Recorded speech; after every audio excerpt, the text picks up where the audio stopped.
আমি আমার সেজ বৌদি তার কাছে মাইকটা তুলে দেবো, সেই জন্য দু এক কথা। জেঠিমা কেঁদে ফেলবে এবার। পুজো কেমন কাটলো, আর আগামী দিন সেও বাড়ির একটা বিশেষ সদস্য।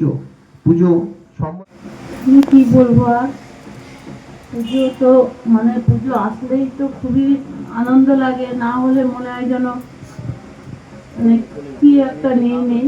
যাই হোক, পুজো হলে যতই কষ্ট হোক, পুজো করতে খুবই ইচ্ছা করে, কিন্তু এই আনন্দের মধ্যে দিয়ে শুধু ওই দিদির কথা খুব মনে পড়ে আমার।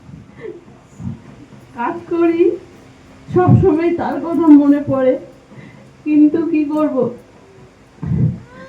তার জন্য তো আর হাল ছাড়লে হবে না, তাই চেষ্টা করি যতটা সেই জায়গাটাকে ধরে রাখার। তাই আমি ঠাকুরকে বলি, ঠাকুর যে শরীরটা সবারই ভালো রাখো, সবাই যেন থাকে, কাউকে আর মা হারা বা